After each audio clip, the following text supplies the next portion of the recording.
Hello, welcome my channel. आज हम ये डिस्कस करेंगे कि why world war second happen. जी हाँ, आप सही सुन रहे हैं कि क्यों वर्ल्ड वॉर सेकंड हुई। हमने इससे पहले कोल्ड वॉर की वीडियो डाल दी है, अपलोड कर दी है, आप देख सकते हैं डिस्क्रिप्शन बॉक्स में। उसकी शॉर्ट वीडियो भी डाली है, उसमें आप पूरा कोल्ड वॉर एक्सप्लेन किया, आप अच्छे समझ सकते हो। बट इसमें रीज़न ये था कि why world war second happen, के क्यों वर्ल्ड वॉर सेकंड हुआ। जैसा कि आप सब जानते हैं, वर्ल्ड वॉर सेकंड जो हुआ, हमें पता है कि 1939 से 45 तक हुआ था वर्ल्ड वॉर सेकंड। ठीक है, ये वर्ल्ड वॉर सेकंड का टाइम पीरियड है। ठीक है, अब इसमें रीज़न क्या है वर्ल्ड वॉर सेकंड होने का, ये हम डिस्कस करेंगे। जिसमें फर्स्ट हम देखेंगे treaty of Versailles. Treaty of Versailles है क्या, हम पूरा एक्सप्लेन करेंगे आज world war second. I hope कि इस वीडियो को देखने के बाद आपको पूरी कहानी समझ में आ रही क्यों वर्ल्ड वॉर सेकंड हुआ और हिटलर का क्या रोल था इसमें। कि आप अच्छे से ये जानते होंगे कि वर्ल्ड वॉर सेकंड में थी axis power and allied power. ठीक है, एक्सिस पावर में जर्मनी, इटली, जापान थी, एंड अलाइड पावर्स में you know very well Britain, France and China and USSR थी। इनका बहुत बड़ा रोल था। अगर हम डिस्कस करें कि क्यों हुआ वर्ल्ड वॉर सेकंड, तो ये है कि अगर हम बात करें 1919 की, ये कहानी 1919 से एक तरीके से जैसे वर्ल्ड वॉर फर्स्ट खत्म हुआ 14 to 19, इसमें ये आता है कि ब्रिटेन जो है, फ्रांस एंड ब्रिटेन, इन्होंने डिसाइड किया कि ये है हमारे फ्रांस, ये है ब्रिटेन। इनमें एक ये साइन होता है एग्रीमेंट कि जो भी वर्ल्ड वॉर फर्स्ट में जो भी नुकसान हुआ था उसकी भरपाई कौन करेगा, उसकी भरपाई करेगा जर्मनी। ठीक है, उसकी भरपाई कौन करेगा, ये जर्मनी करेगा। ठीक है, जो भी वर्ल्ड वॉर फर्स्ट में जो भी नुकसान हुआ था उसकी भरपाई ये लोग जर्मनी से करवाएं। जर्मनी पे पूरे $33 मिलियन जर्मनी को देने थे, और जर्मनी ने ये जो टारगेट था 100 साल में कंप्लीट किया था। $33 मिलियन का टारगेट जर्मनी ने जो कंप्लीट किया था, ये जर्मनी ने पूरे 100 साल लगा दिए। तो अगर हम बात करें इसकी, जर्मनी ने जो अपना फर्स्ट पेमेंट किया था, इसका जो जर्मनी ने अपना फर्स्ट पेमेंट किया था, राइट, वो जो फर्स्ट पेमेंट किया उसने 1921 में किया। और जब ये वाला पेमेंट उसने किया ना, तभी उसकी जर्मनी के अंदर इन्फ्लेशन आ गया। इन्फ्लेशन देखने को मिलता है उनको। इन्फ्लेशन इतनी स्पीड से फैल रहा था कि वहाँ खाने के लिए लोग जो ब्रेड वो इतनी सस्ते में खरीद रहे थे, वही एक साल बाद वो इतनी महंगी होती है, वो अफोर्ड नहीं कर सकते वहाँ के लोग। खाने के लिए वहाँ के लोग मतलब भूखमरी आ गई एक तरीके से। फिर 1929 में, ये भी बहुत बड़ी डेट है, 1929 में उनको ग्रेट डिप्रेशन जो होता है वो फेस करना पड़ा। ओके, ग्रेट डिप्रेशन देखना पड़ा उनको। ठीक है, ये देखना पड़ता है। और फिर क्या होता है जर्मनी में, जूज और सोशलिस्ट लोग हैं। ठीक है, अगर हमारे जूज और सोशलिस्ट लोग के, हिटलर आता है वहाँ पे पहले रूलर, जूज और सोशलिस्ट से पहले वहाँ हिटलर आता है। उनकी हिटलर ये बोलता है कि 1933 के अंदर वो खुद को लीडर साबित कर देता है, कि लीडर घोषित कर लेता है खुद को। बस कैसे भी ये क्रिएट कर देता है सिचुएशन की वहाँ पर न्यूज़ चैनल्स में, इन सब में, उसमें ये था कि ये काबिलियत थी उसमें। वो लोगों को क्या करता है, जो अलग पार्टीज थी, जो पार्टीज नहीं जानती, हिटलर रूलर बने, उन सबको लोगों को उनके खिलाफ कर दिया और खुद क्या करा, रूलर बन गया वहाँ का। उसने डिक्लेयर कर दिया खुद को, उसने डिक्टेटरशिप ले ली 1933 के अंदर। और जो वहाँ के जूज और सोशलिस्ट लोग थे, उनकी ऐसे बोल दिया कि यहाँ पे जो भी हो रहा है ये इन लोगों की वजह से हो रहा है। और जो आर्यंस थे वहाँ पे, ठीक है, 1933 में जैसे ही वो लीडर बना, आर्यंस को उसने प्रायोरिटी देना स्टार्ट कर दिया। किसने, हिटलर ने।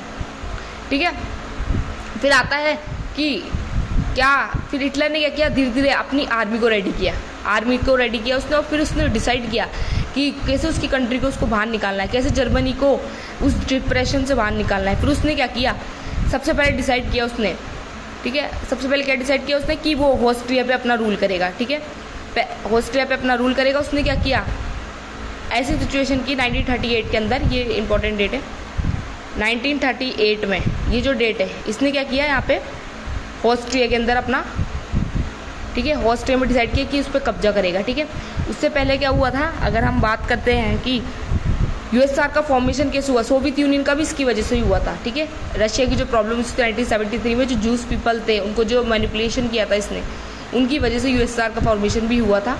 1938 की बात कर रहे हैं। ठीक है, 1938 में ऑस्ट्रिया को उसने अपने कब्जे में ले लिया, मतलब ऑस्ट्रिया पे हमला कर दिया।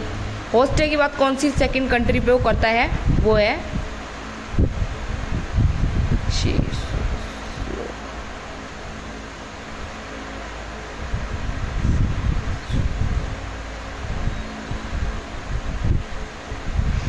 ठीक है, इस कंट्री पे कर लेता है। इस कंट्री के लिए वो ये डिक्लेयर करता है कि इसके जो 3 मिलियन लोग हैं ना वो जर्मनी के यहाँ रह रहे हैं, ठीक है।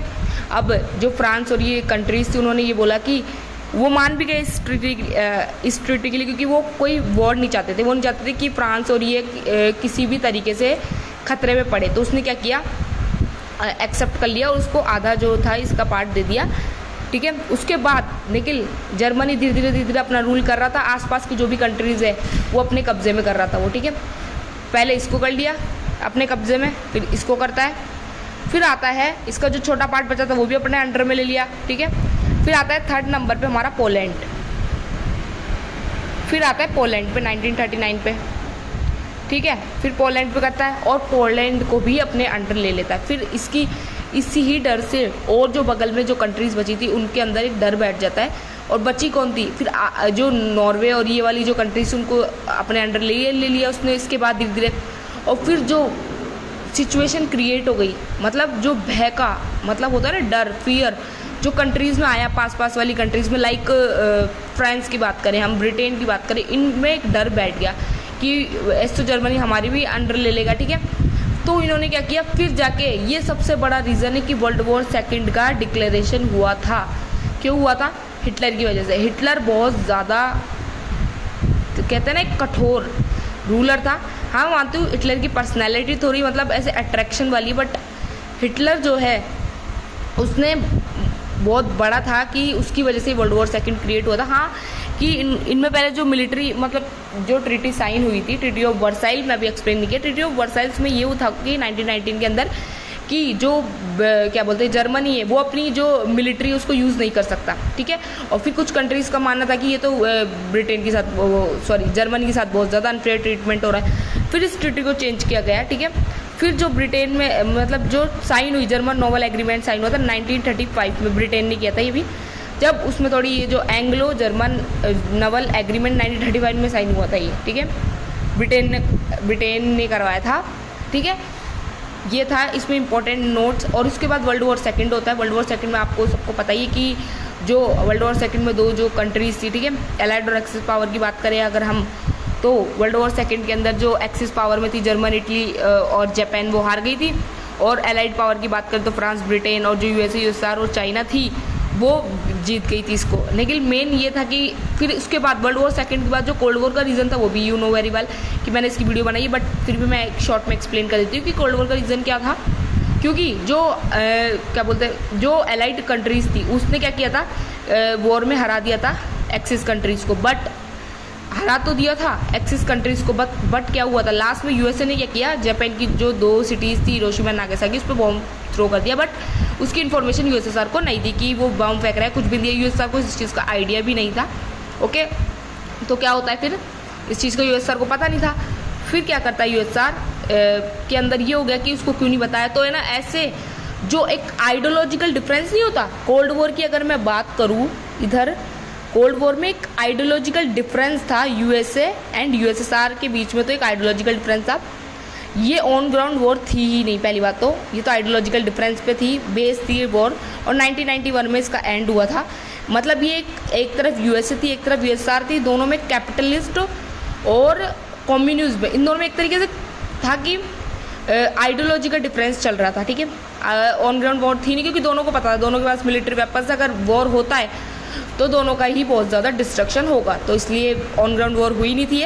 बट ये था कि इसमें यूएसए जीत गया था और जो सोवियत यूनियन था उसका डिसइंटीग्रेशन हो गया था, ठीक है, डिसइंटीग्रेशन हो गया था इसमें, ठीक है।